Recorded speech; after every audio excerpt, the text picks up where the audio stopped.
All right. It looks like we're live. Welcome to anybody who is tuning in right now. As you know, I'm Flight Sim for All, aka Steve.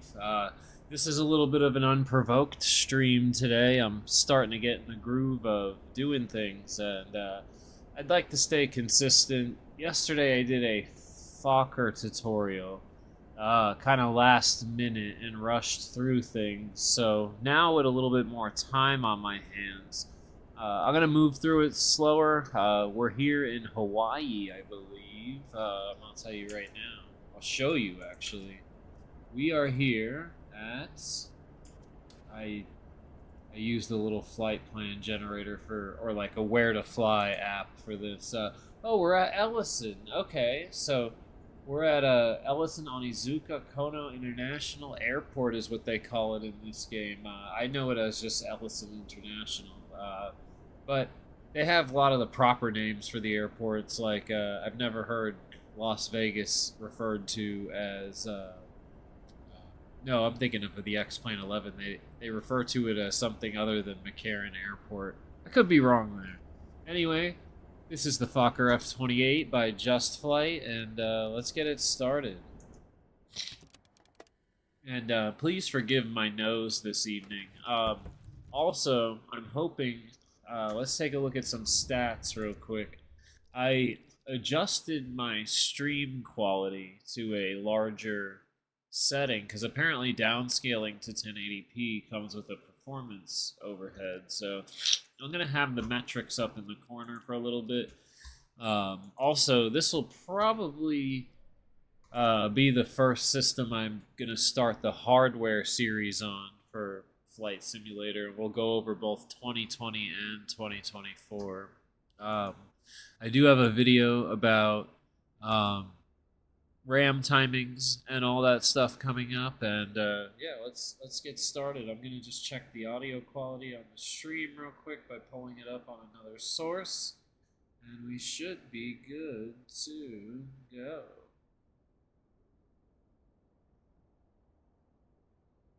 Let's see where we're at. All right, folks. Oh wow, yeah, it looks the quality even looks better. This is incredible. And usually it's hard to see. So now my Google Pixel apparently is at a higher resolution than 1080p, and yeah, it looks way better. Let's see. Oh wow, yeah, I can actually read the gauges from my phone. Cool. All right.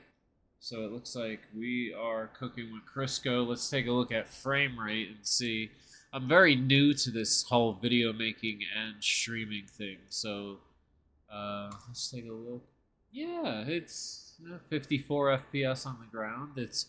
I'll take that at a payware airport, especially at this resolution. Now, this computer right here is a I guess you could consider it a medium mid-range build. As much as it pains me to say that, it certainly didn't come at a mid-range price, but it has a last generation or a 7000 series, a Ryzen 7 7800 X3D, and I have a AMD Radeon 7900 XT GPU in this system. I also have a couple other high-end computers because my nephews and my son also fly with me, and we're doing like a virtual flight school type deal. So, man, as much as it pains me to call this mid-range, as it was the most expensive computer I owned for a while, now I've got ones that make this one look cheap. But I like this computer. I like its location in the house, and it's a good performer in most situations. So, from the top, let me just fix. There we go. Let me fix the render scale real quick. There we go.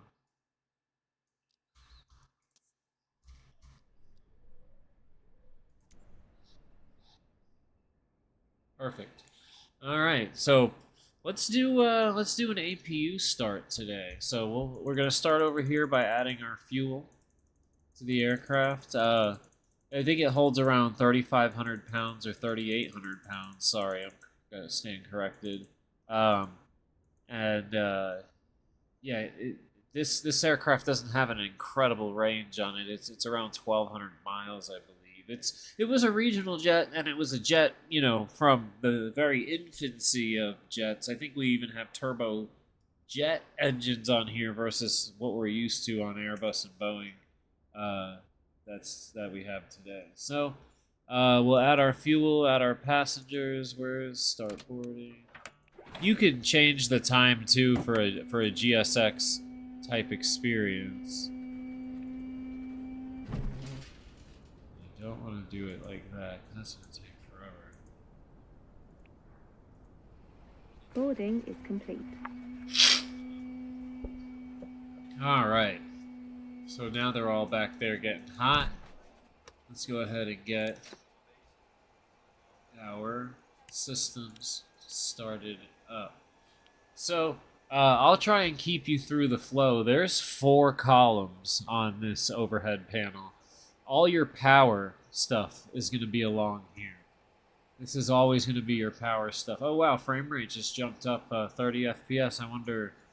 That happens in the Microsoft Flight Simulator 24, I've noticed. It takes a while to load in the area outside the immediate vicinity, and it comes at a big performance penalty on every computer I've ever used in this game. Anyway, so back to this. This is going to be all your power stuff here, and it does bleed over into this panel here. This, you can... get your voltages, amps, and stuff like that. And if you were on an AC power supply, the frequency as well for different devices. Now, there's no current failures on this aircraft, but with all these systems and Just Flight's other products, I would imagine that it's coming. So we turn on the battery over here. And then we come over here and start the APU, make sure the generator's on and the air supply is on.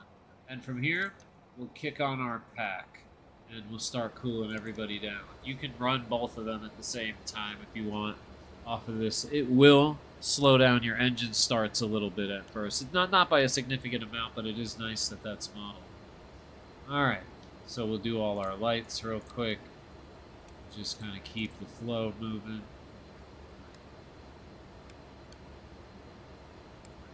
It's a little weird when nobody's here.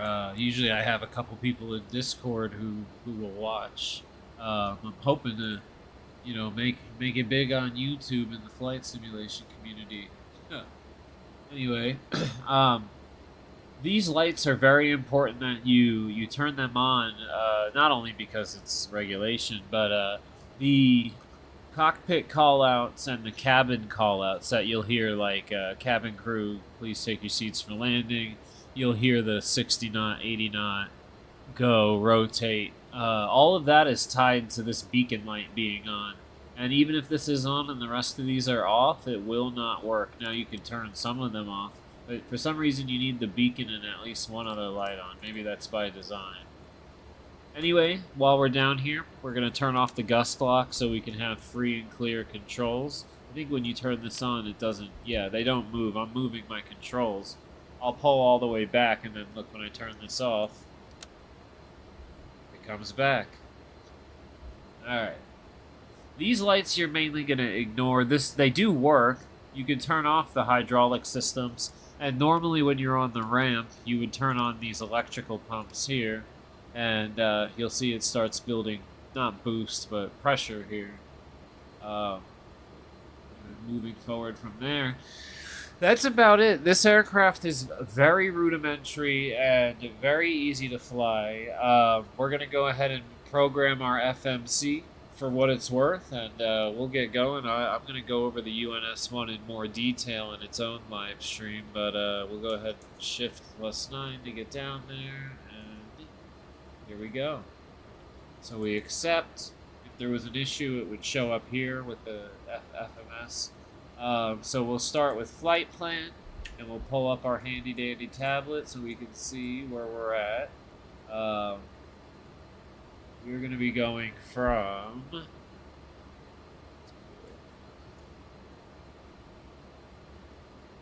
know we're going from this airport in Hawaii. I just can't remember the airport code. Yeah, we'll be going PHKO. I like to do, in the beginning, I highly recommend you you fill out both at the same time. Start with your arrival and your destination, and we know that Honolulu is PHNL. We have more than enough fuel to get there. PHKO,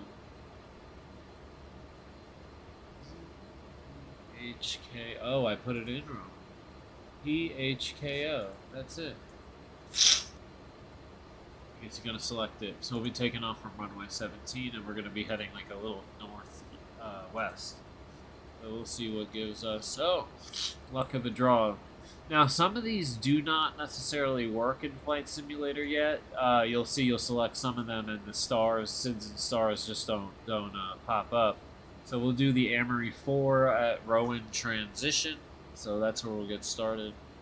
Change that here. And this just kind of gives you a format to work off of.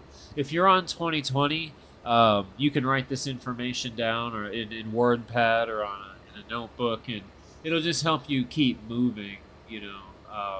I'm not going to get, once again, I'm not going to get super technical with, you know, flight instruction and that kind of stuff, because I want to focus more on the aircraft and just having fun. But if these videos gain traction, I will definitely do a ground school type meetups online where you can learn. So let's see where we're at now. So we're going to type these in now. So we're going to go select column 1, PHKO,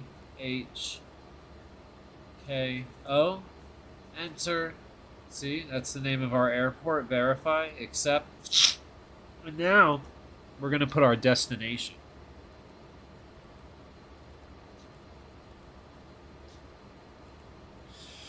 You can at this point put your alternate airport in here, but it will make the next steps a little bit harder. We'll come back and put an alternate, and you do not need to put an alternate airport if you're going to be just free flying in your own simulator. If you're on VATSIM, that's a different story though, or I'm not sure what the other one is. I think it's like Iveo or something.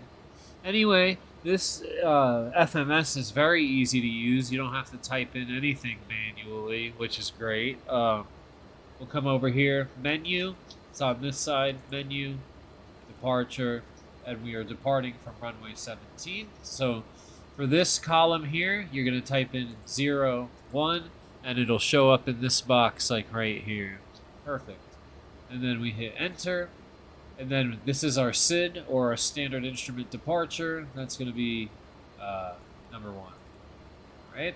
And our transition was Rowan. So once again, that's not, or is that Rodwin? I'm not sure. Rowan, we'll call it Rowan for now. All right, and now you'll see that, excuse me.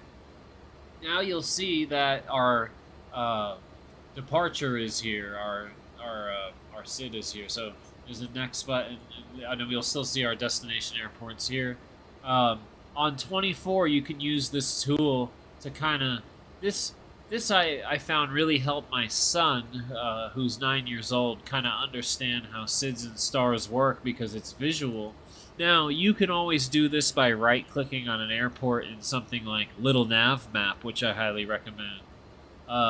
The SIDS and stars are a little harder to read on Little Nav Map. This one shows kind of like where the waypoints are geographically, whereas on Little Nav Map, it will not show it doesn't always show its geographic location. Like you'll see that the approach or the star is like over here in the wrong spot, and then if you're in something like the Airbus or the Boeing where you have a map up on your MFD, you'll see that it doesn't reflect accurately to Little Nav Map, but it is what it is. The built-in tutorial, this tablet, which can be accessed by pressing tab on your keyboard, excuse me, that'll give you this, and I find that they're accurate. Now there is occasionally a glitch to where your SIDS and stars don't show up at all, and you'll just get a blank map, like right there. See, we're zooming out to 400 nautical miles, but it's not moving, and it's the Saki 5 arrival. I'm not familiar with this arrival in real life, so I couldn't draw out on the map where it is, but if we come back to the book's arrival, you'll see we're cooking with Crisco again. Man, I'm really missing the United States today. Alright, so we'll go ahead and come back over here, do our arrival. We got the Ione 1 arrival, and we're going to be coming in on runway 8 for now. You know, it is Flight Simulator in the end of the day, and normally I would not advise you to moving this far yet, but for simplicity's sake, you can program it all ready to go and not touch anything. In flight, typically, your flight plan your SIDS and stars could change. So before you get on something with like this aircraft with VATSIM or any aircraft for that matter, I would make sure that you know how to delete, modify, and change almost every aspect of your flight plan from the FMC and the respective aircrafts, because it can become overwhelming. I'm not a big supporter of people just jumping on the network with an Airbus, and they have no experience whatsoever with the aircraft or how to talk on the radio or anything like that. It's it's not good. It's a lot of distraction. So this one, our nav databases are out of date. I really need to get Navigraph on here to fix this, but I just haven't done it yet. So Ione 1 isn't going to work. I may fly this departure by hand, but let's go ahead and see what they do have for that matches up. Because when you're on single player session, it really doesn't matter what SID star you choose for your airport. If you want to keep things accurate, you would generally check the weather and change just your approach based off of that. Weather is weather, and the SIDS and stars on a lot of airports, especially in the United States, kind of drop you off somewhere in their airspace, and the ATC can vector you into approach or do whatever they need you to do. So for arrival, we are coming in on 08. What is going on? 08 left, so we need 05. And then we need... Oh, it is here. Ione 1. Alright. Maybe I was in the wrong screen. Okay. So...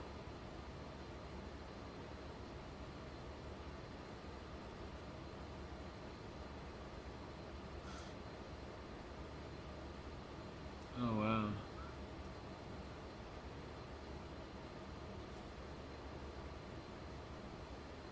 This star is not compatible with this approach, but we're going to go for it anyway.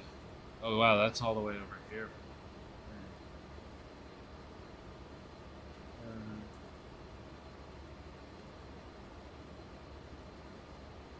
I'm going to switch it to the assignment now. So this is a good example. We're going to go back and fix it. So we're going to go to menu, arrival, airport is... The runway is 08 left, so we're going to put number 5 in because it's option 5. And the complacency I have on Flight Simulator for the rules versus my real world stance on doing everything by the books are really bothering me here. So let's fix this real quick. We do have the assignment 1, so we'll just do. We will be transitioning the wow, everything's coming from like California. We might be too close. Here we go. I should have used Navigraph for this, but I wanted to show you guys how it all works. So 0, enter, and we're gonna be change procedure. Shade would be 1. Number 10. And then, let's see where the geographical locations of the transition waypoints are. Oh wow, perfect. Beach. Transition via beach.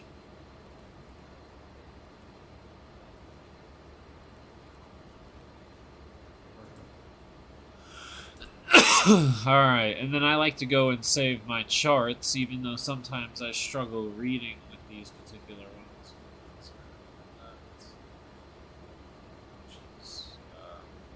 We're doing iOS 8 left. Okay, there's no phonetic marker on this, so let's save that. Pull this up and get our frequency 111.7 and 111.7 at 79 degrees. So come over here. 111.7. This is the ILS. I'm just getting all this ready ahead of time, so that way we don't have a huge workload on approach, and hopefully I'll stop time acceleration enough this time. Alright, so we might be ready to start here. Perfect. Perfect. And turn the game volume up just a little bit. There we go. Because I feel like I can just hear my voice on this. So, oh, perfect. Wow, it looks incredible on my phone. Maybe my phone's got a better screen than I do. Wow. Alright. So, we're basically ready to go now. So, we'll come back over here.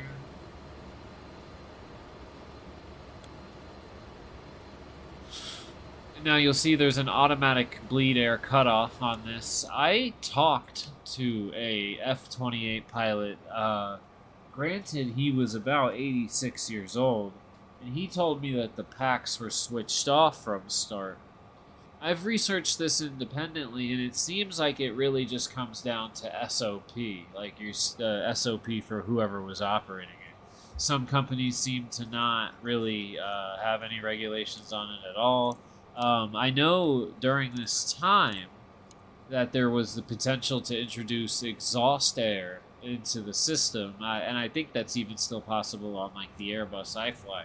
But you would have to have some type of malfunction. I think the only thing standing in between you and the bleed air is just a simple valve and no type of.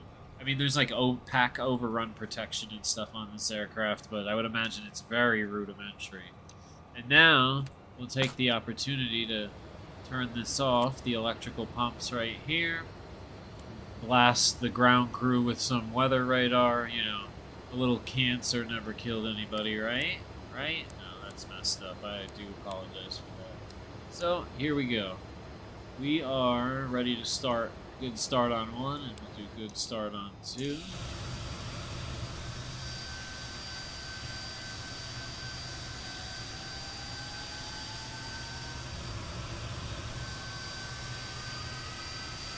Just notice that these don't rotate.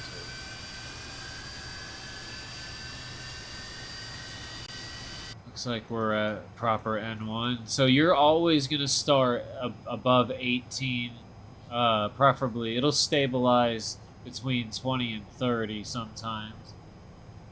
Here, I think I started that one way too soon. Let's watch the temperature shoot up. Oh no, here we go. It's a good start. I gotta say, it was a rough start with Microsoft Flight Simulator 24, but they have really made an honest game out of this now. Alright, cool. So, we're gonna go ahead and de-chalk real quick, and we're gonna back up. Make sure we get rid of our emergency brake. Perfect.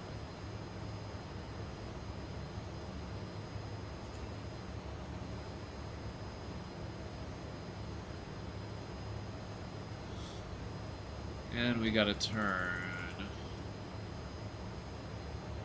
Do you know how many times in this aircraft that I have backed into somebody, like these carts right here? You know, that's why we have walkers in real life.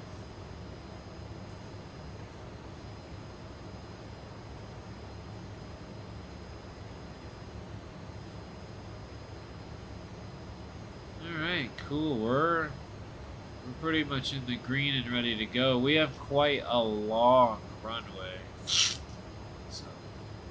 But this Fokker, as you get more comfortable with the aircraft, it's incredibly capable. I can get this thing down on 3,000-foot runways. It's insane. So let's go ahead and burn off that fuel real quick, and yeah, let's get rolling. We're ready to go. I'm getting ready to make a radio call holding down the hotkey. Come through, please take your seats for takeoff. There's no VATS in today. Alright, here we go. We'll get our flaps ready. How much? I know we're slightly overweight. We're about 2,000 pounds overweight. So we're going to need quite a bit of flap here. There. And we need to...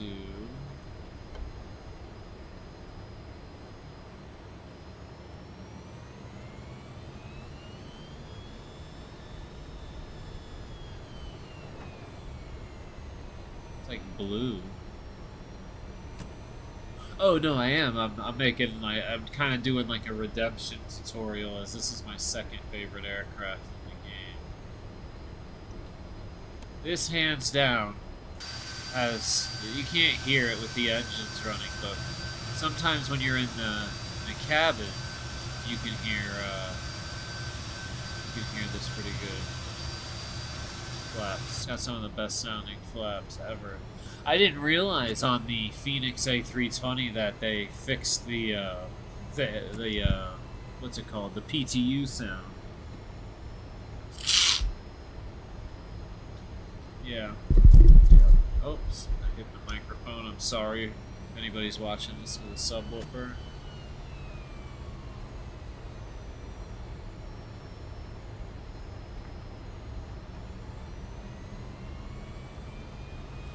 Yeah, guys, I got into a little, I guess you could say, argument. Not even an argument. I made a comment on the Microsoft Flight Simulator subreddit. Even though I've been banned, I forgot that I shouldn't have commented to it, but they were talking about streaming, and as much as I love AMD, I wouldn't consider myself a fanboy, but to sit here and say that the cards can't stream, it's absolutely a farce. I've actually had zero trouble streaming from my 4090 system, my older, that's retired now, RX 6800 system, where I made some of my first videos.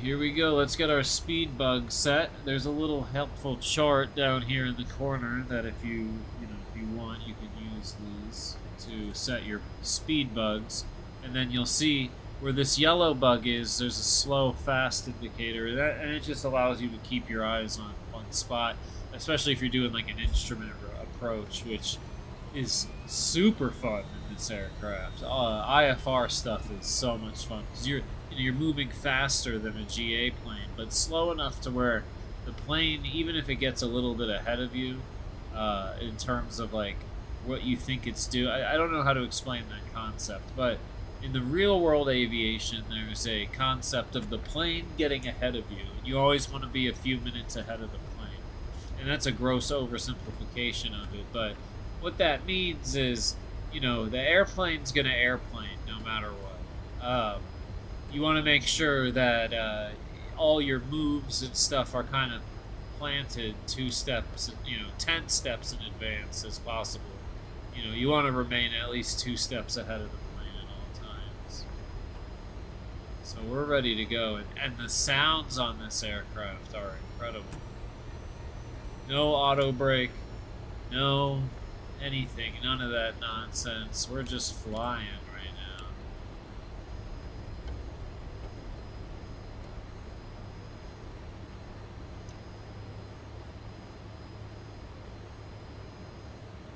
Alright, right on the money, baby. I'm gonna see if I can keep it on the center line with these pedals still. I did order I'll tell you in a minute once we're in cruise, but I did finally order some better rudder pedals. I like the material that these custom ones are made out of, but the controller is wickedly sensitive on and I've adjusted curves and everything. So, oh, before we do that, let's listen to those engines for a second.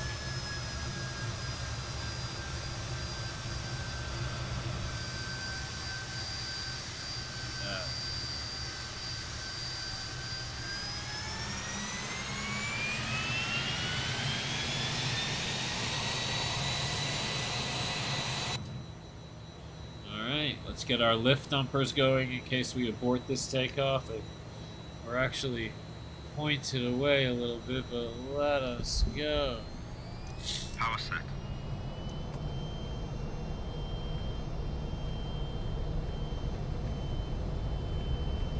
Now, in the current state of this aircraft, 80 knots. you cannot overspeed the engines, but keep in mind that there is no FADEX on this aircraft. Rotate.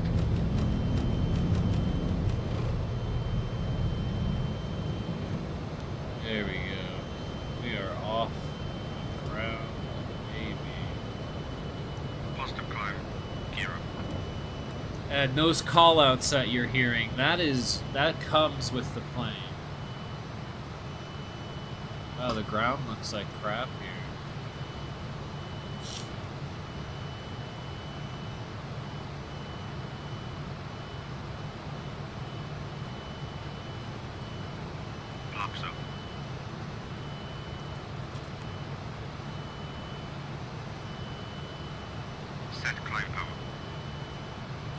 Okay, so after you hear that announcement, before we go to climb power, we're going to do our thrust temperature control, or turbine temperature control, to move it to, not off, because there's zero protection then, but that is about as close to a FADEC as you're going to get. Climb power is around 94%, and one maximum in most situations can be higher or lower based off of,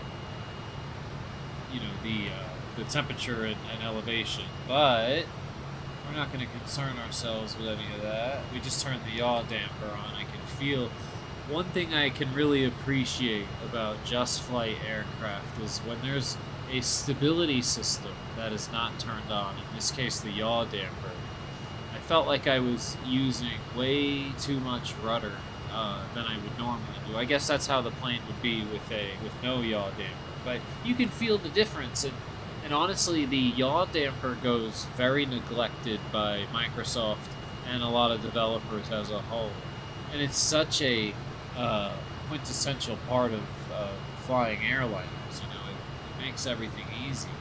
Yaw dampers, to varying degrees, do exactly what they sound, is dampen the effect of the yaw. So, in a bank like this, I'm not having to use a rudder at all because it does take over rudder inputs for the first 60% of rudder application. After that, you need to add manual rudder, but that would be like during some extreme maneuvering. I'm in flight sim. I can bank more if I want to. I'm sitting here maintaining 10 degrees of bank, so people in the back are comfortable. But, you don't care. That's what I like about flight sims. We can get away. Wow, 90 FPS in an airliner while streaming on an AMD card. It's been a while since I've owned an AMD card. I just started buying them again during the 6000 series launch, and I'm impressed. I've been impressed with every one, and I've given away 2 of them to people on my channel. Oh look, we got another viewer. I wonder who came to join us. I don't have my chat pulled up, so I apologize, viewer, if you're commenting.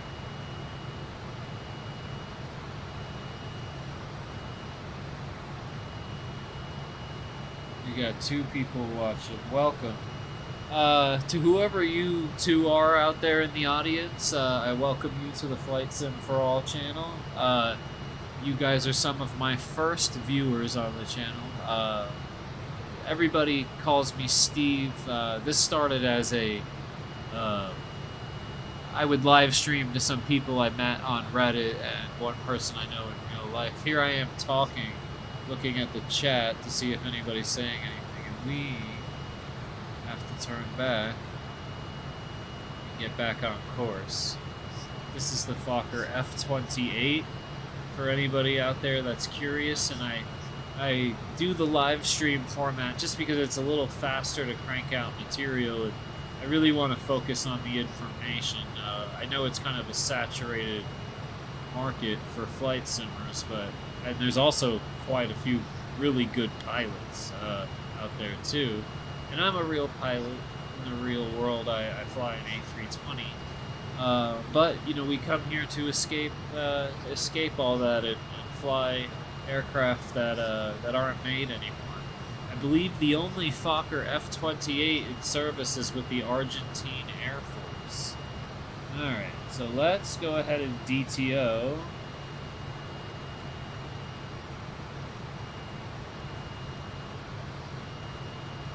DTO is the same thing as Direct 2. You hit the DTO button and that's it.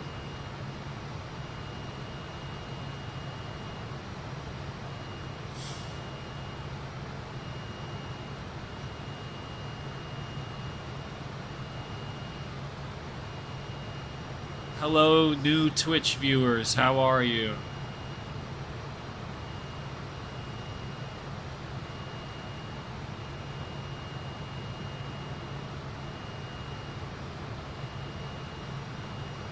Well, that's great, man. That's good. So what we're doing right now, and I apologize for repeating myself to anybody who's been here, we are doing what essentially is going to boil down to a series of tutorials on some of these older Just Flight aircraft. But, you know, I do them in the live stream format for efficiency's sake. And I'm also working on actually recording hardware configurations going all the way back to the 900 series NVIDIA GPUs. So that's like the 960, 980, and we're going to see how low and how fast we can go.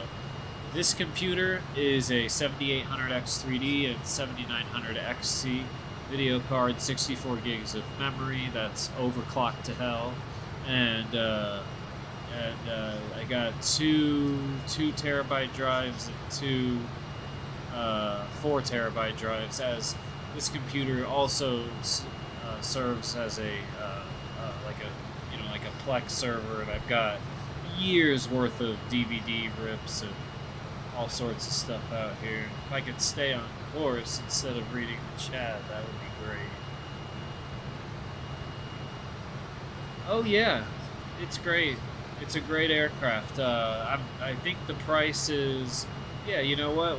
We're about it, cruise. Let's go ahead and let's put on those memory timings, or not memory timings. Let's pull that up real quick.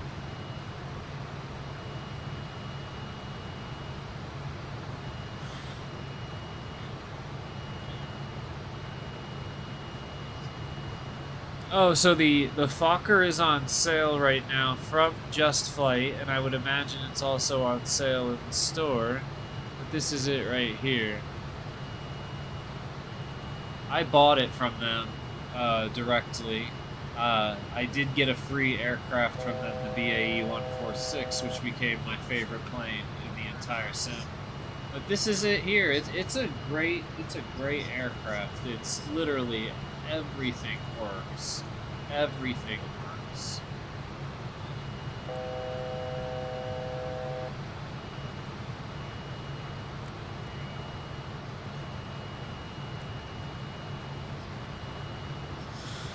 How did I get it? So I'm sorry. Well, it's hard because I'm like, so yeah. Let me first preface this. This is John, my friend John. He is here too right now, hanging out. He wanted to see how Flight Simulator was. He has no aviation experience whatsoever. Like when we've gone up in a small plane a few times together, but he's not a pilot by trade. To answer your question, John, how I got it for free is one of my co-workers at the does something with like recording or sounds or something to do with sound on Just Flight projects. And when it was coming out, he gave me the beta, and then I had like one of the like beta builds where a lot of stuff didn't work, and the switches were there, but you couldn't click them. And then I got the final build about a month after launch when I asked him if it was possible for me to update it. So we're at 10,000 feet. We're going to do our 10,000 foot checklist. I forgot to turn pitos and do pressure. So let's, we're not going to be going all that high today. We get to about 20,000 feet, and we're good to go. Let's climb, baby.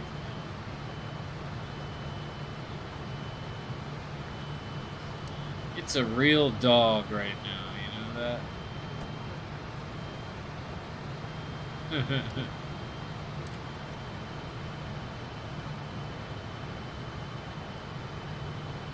Yes, I would say that performance is not this aircraft's strong suit. But you gotta remember, it is from like the 1960s, so I just want to trigger the message. But it's fully modeled. Let's go take a look while we're in flight. It's it doesn't use sound cones like an FSX.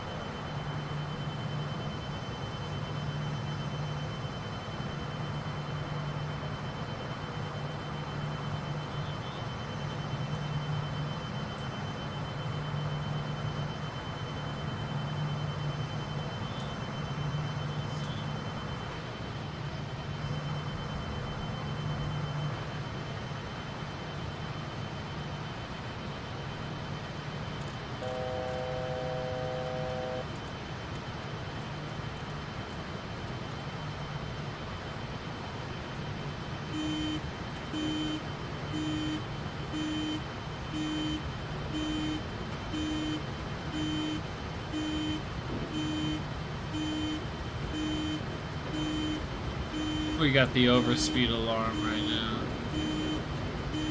I can't believe, here I am talking about it not having any power whatsoever. We're climbing at 1,000 feet per minute with the overspeed horn going on.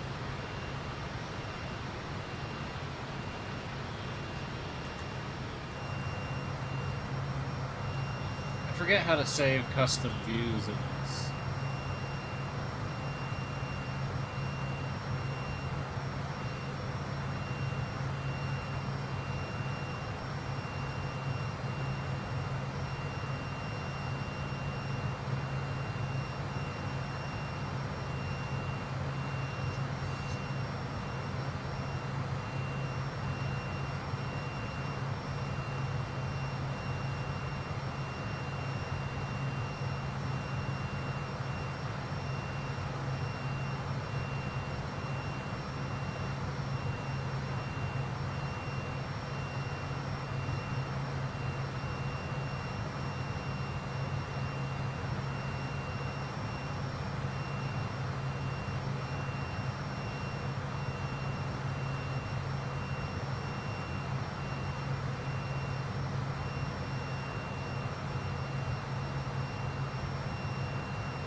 I'm still here, guys.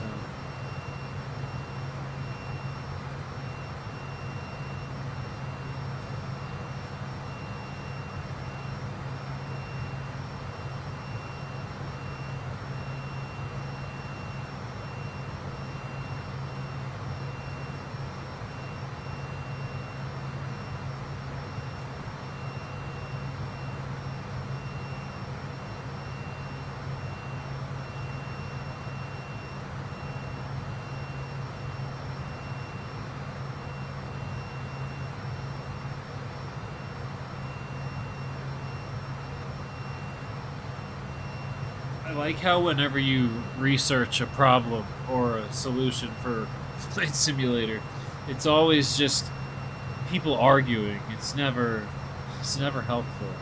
I've gone through like 3 threads already.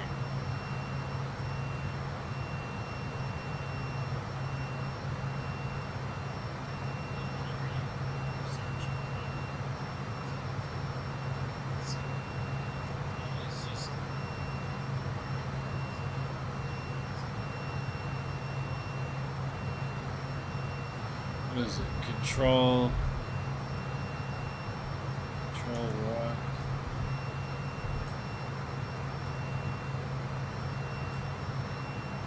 Let's see if that works. Well, that just turned off the autopilot.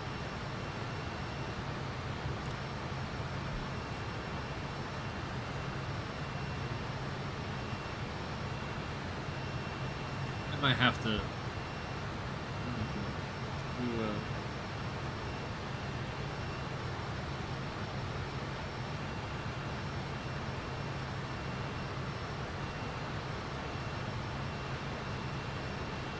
I wonder how you reassign things.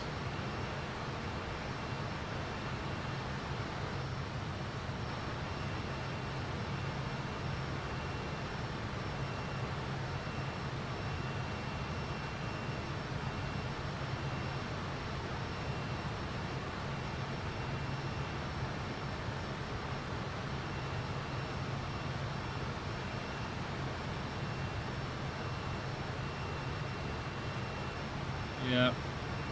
Well, whatever. Cool. We'll figure it out.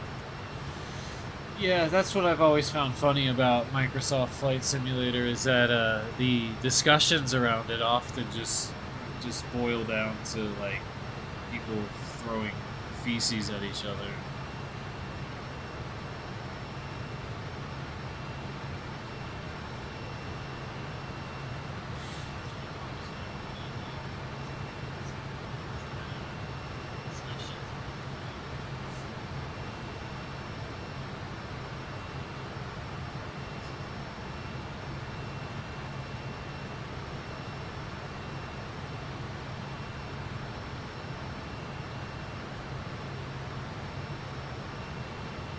Oh, hey, Tim, what's up? That's right. We're flying the virtual skies today. That's what we're doing. And all that camera stuff has got me all sorts of janked up.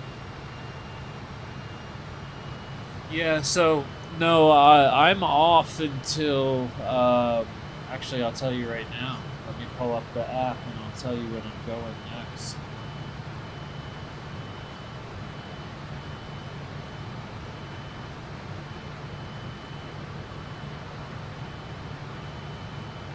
You see, it's loading, I'll tell you.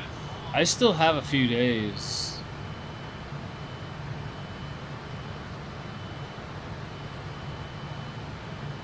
Yeah, we're almost there. Alright, let's take a look. It looks like I go back on April 4th, which is a Friday, and it's going from Tampa to Newark to Edmonton.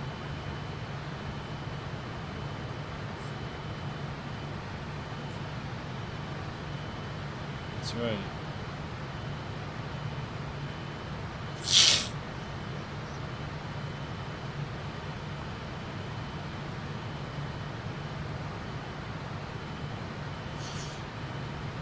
You know, we're getting ready to need to descend now.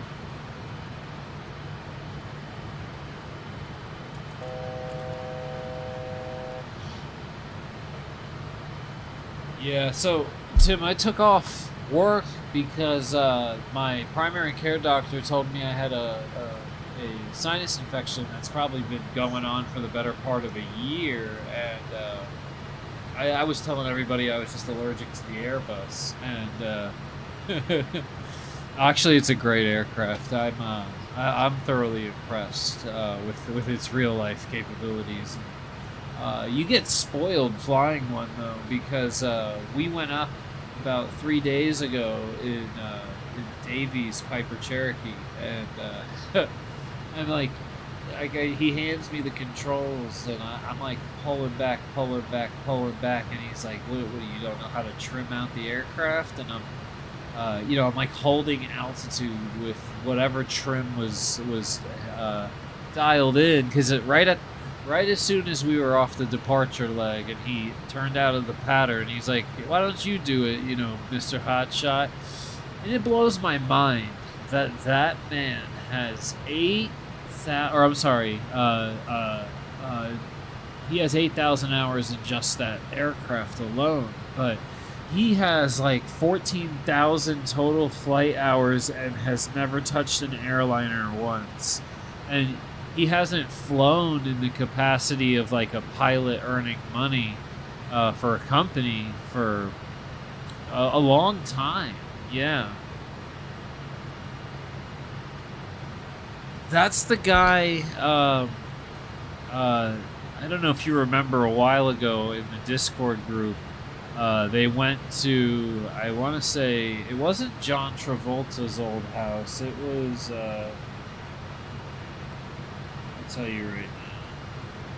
I gotta pull up our conversation because I don't text him very much.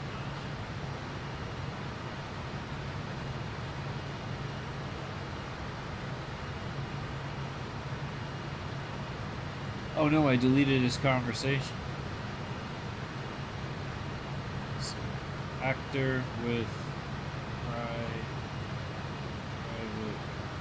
runway. Oh, okay, so it was John Travolta's house.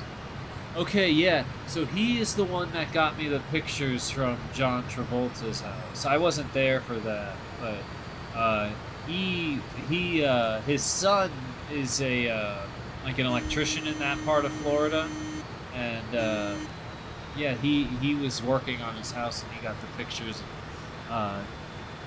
Davey lives about 30 minutes from where John Travolta's old house is, but that blew my mind though, nonetheless.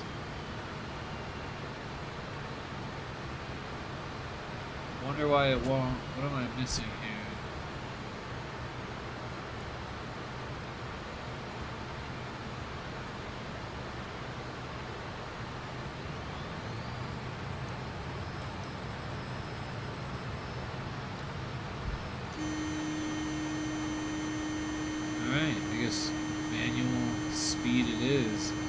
I don't know what's going on, why IAS is not working right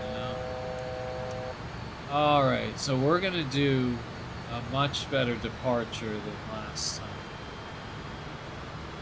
I'm going to put myself into a hold. I wonder if you could do it from... I don't think the hold function works on here. Let's see.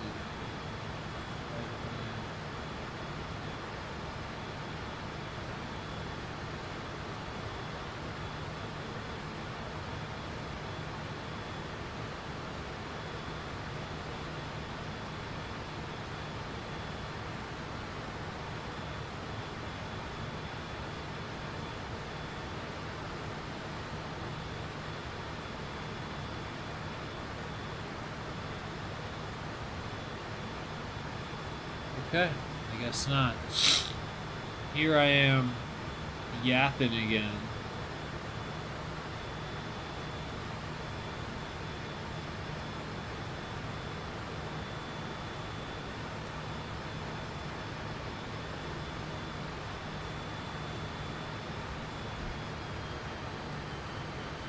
Oh yeah, the reason why that goes off.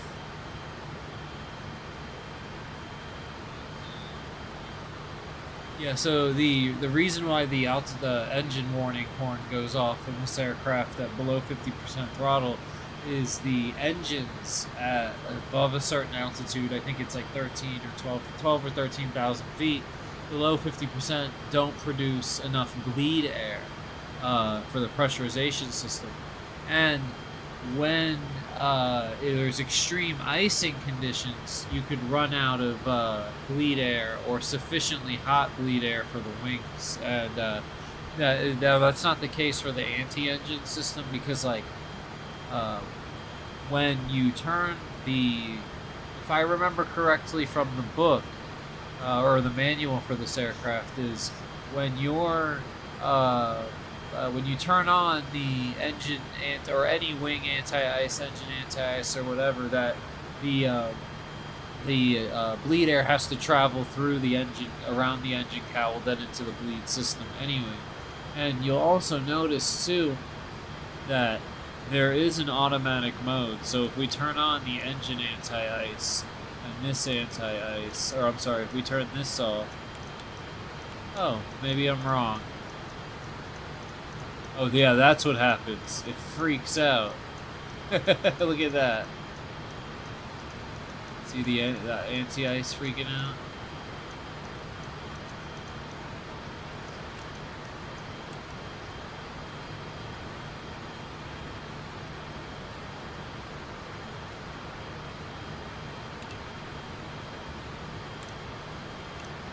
That's funny.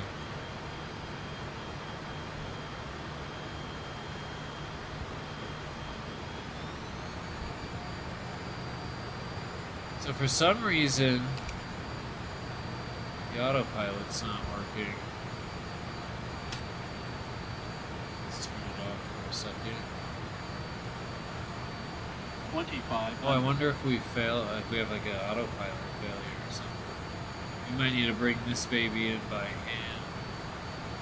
Oh, you know what? It might be the sim rate selector messing it up. Let's see. Because I was just messing with. Let's see. Let's turn it back on and see what happens.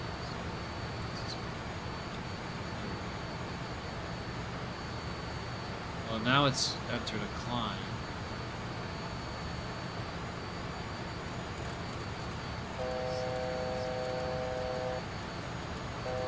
Oh, you thought that was funny? Here I am. Yeah, it's very true though. When you ask a question on the flight simulator forum, you get one guy who chimes in and says he doesn't have that problem, it must be your system.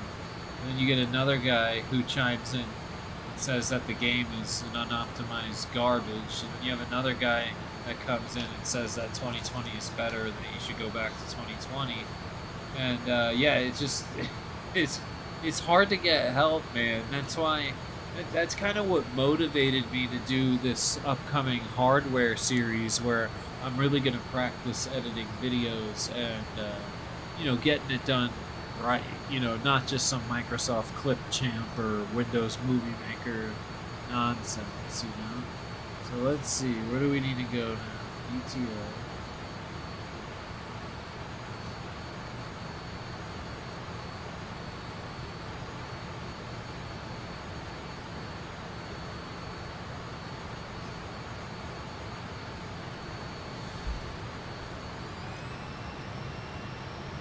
I could tell by how much trim it was putting in when we were getting into the stall.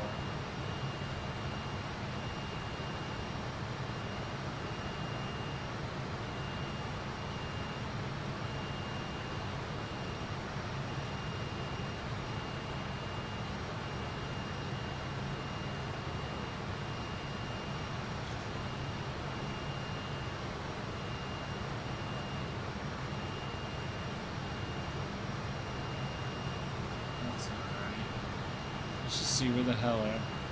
Oh, I'm like right on you.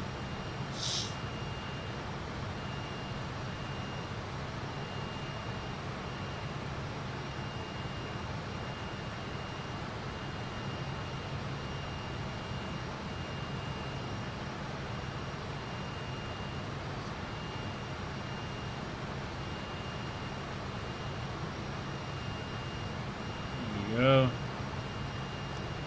I don't know what that was all about, but it's fixed now. I always seem to mess up my descent on this aircraft when I'm not paying attention.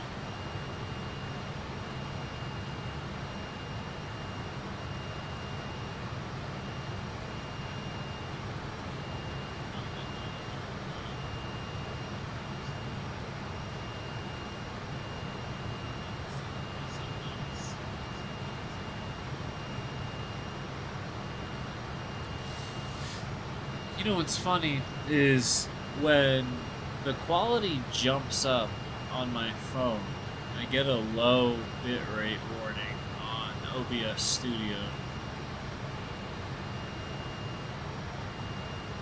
Curious to see where are we at chart-wise.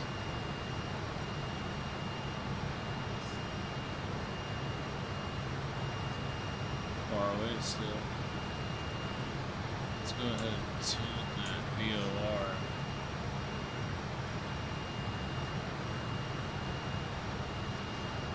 Oh, that's a tachyon, isn't it? Oh, no, it's not.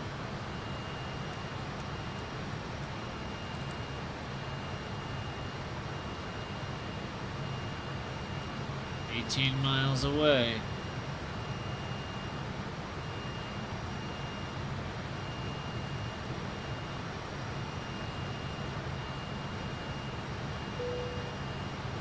Alright, so we're coming in on the left side, and we need, I think it's what, 79 degrees for the heading.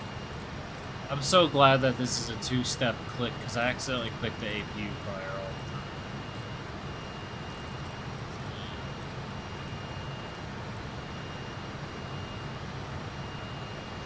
Fun stuff.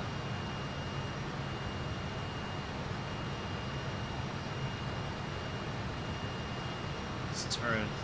Let's get a little bit lined up this way, so we can just kind of come in and circle around. Alright.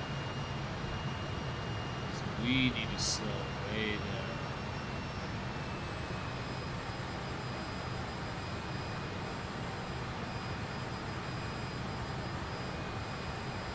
Sorry if I'm not talking that much. I want to stay true to where I started out with this video, and make sure that I do my descent properly. Because yesterday, flying into the Bahamas, I had to come down at like 4,000 feet per minute. It was 3 o'clock in the morning, and I'm like, I am not doing a go around. This is where we're at right now.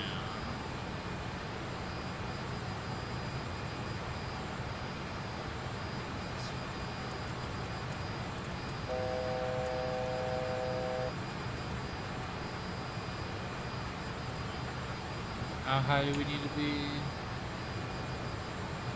We need to be higher than that. But let's do it the right way.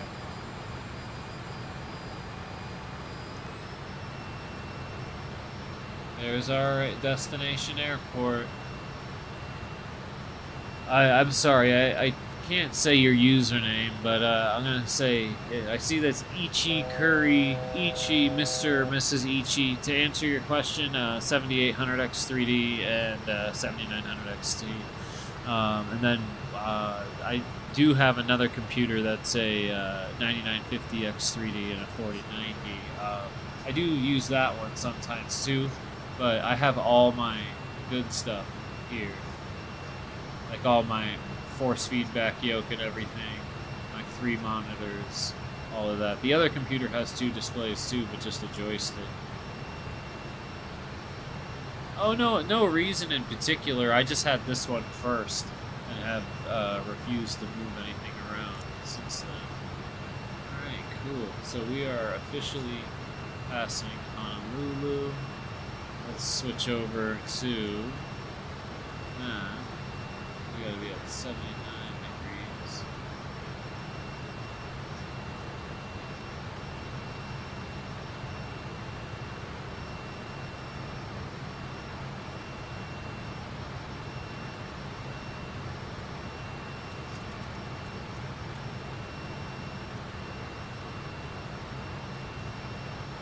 Alright, glide slope is a lie.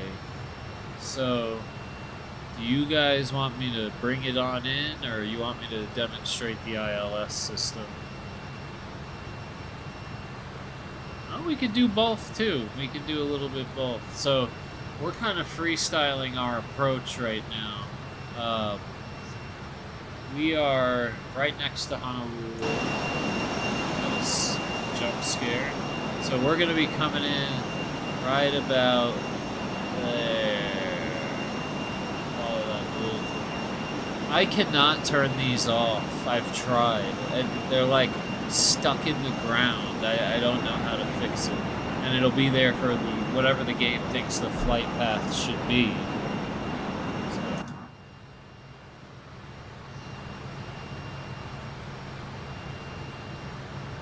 Hey, you know what? Why not? Let's do it.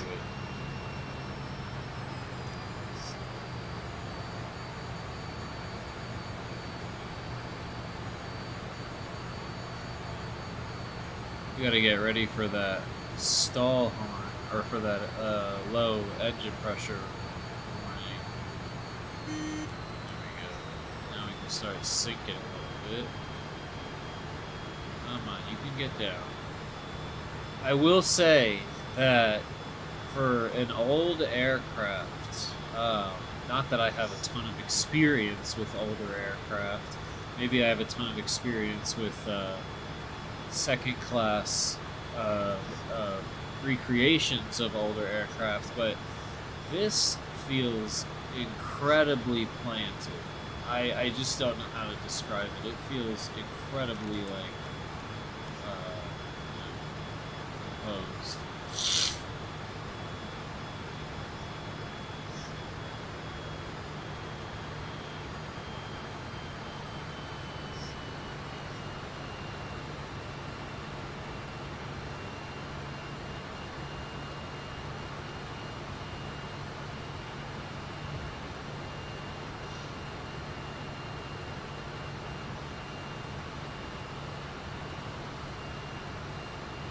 That is correct. That's right. This is a roll and pitch indicator.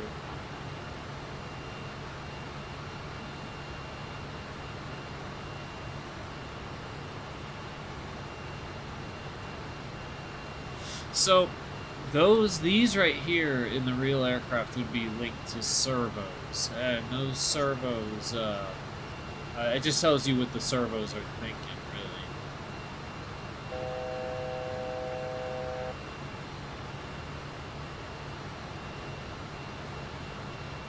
Now we can really start focusing on bringing her on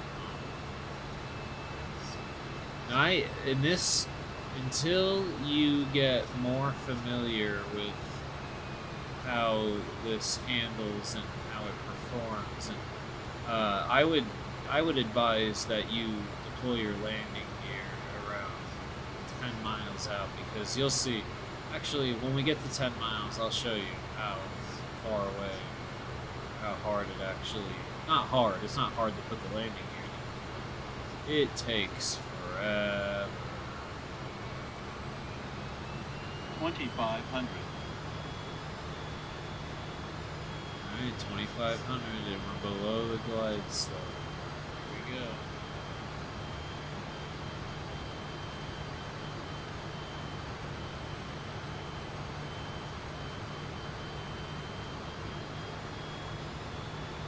And now we're right on the money, people. Right on the money.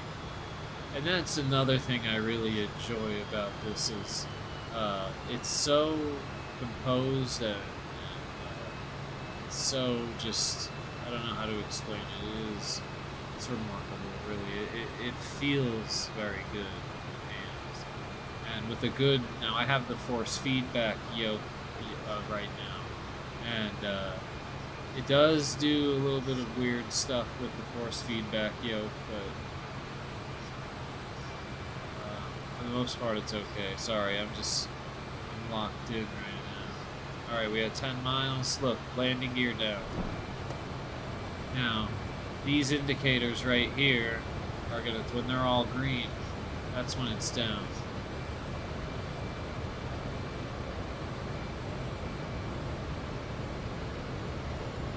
Flaps 11. Flaps 11, baby. We can get our landing speeds in. Let's do a full flaps landing just because it looks cool. Make sure you always arm your lift dumpers, because this plane is very good at soft field landings, and Flaps 25. it can be a little bouncy.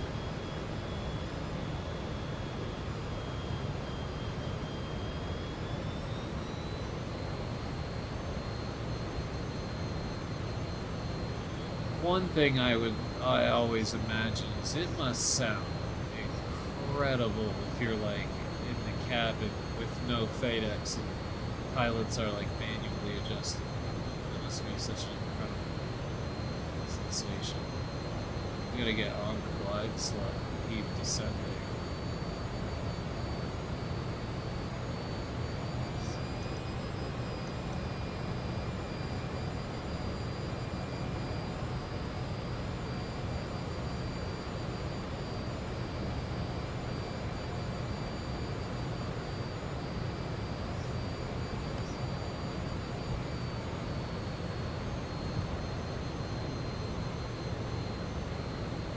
yeah. Here we go. We're right on. 42. Oh, flaps 42. Let's go.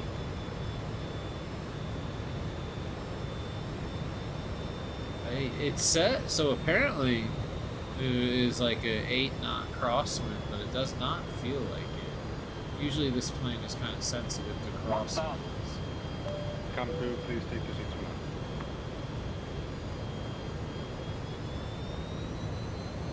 Right slow.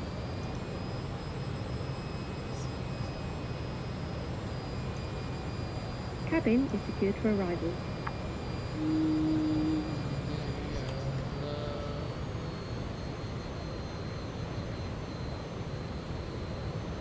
Alright, here we go. Wow. There we go. There's our crosswind. Actually, no, maybe I'm just crazy. Let's see. It doesn't feel like, it feels like we have the wind behind us, actually. I don't see a sock either.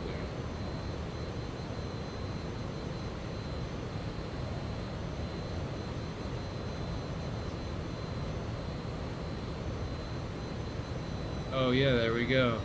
It is coming from the right. Okay. 100 feet to minimum. It's the controls feel like we're landing with the wind, like it's blowing behind us. Minimums. Now we're at minimums. We go ahead and start getting ready for our flare. Speed brakes out. 50, 40, 30, 20, 10.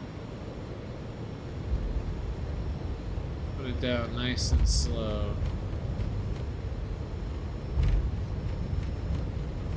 I know,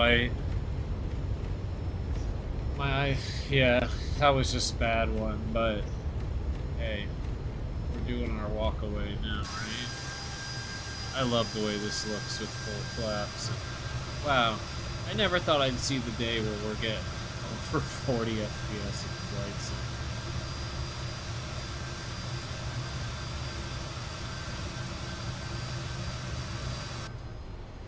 Alright.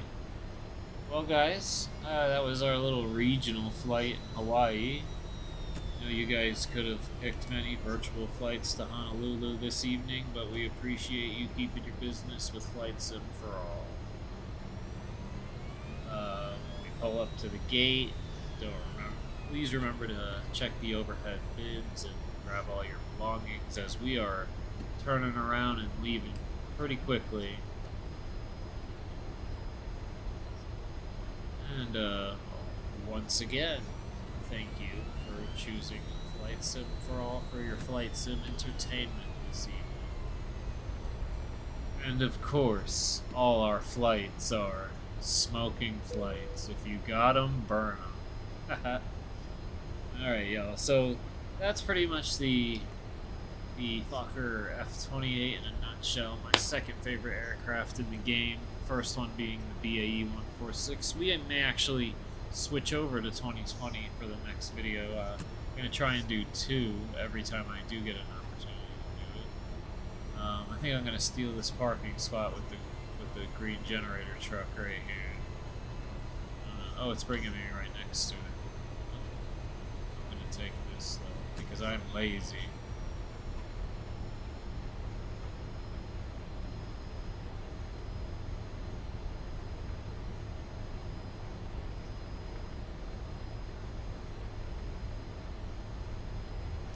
Yeah, we can do some votes and see. We can stay in this, or we can switch over to the BAE. Just gonna stop over here and call it a day. Or, not a day, but we're gonna end this stream and start another one, and I'm gonna get prepared.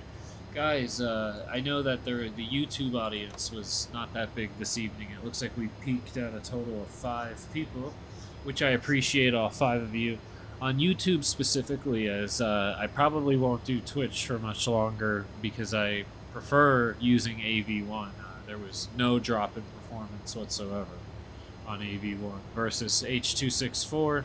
There was a little bit of performance overhead, and more importantly, it was a much lower video quality compared to the AV1 at the same bit rates. So I'm sure that there's people here that can explain that, but this is also my first stream in 1440p. If it doesn't look good enough for you guys, we could bump it up to 4K.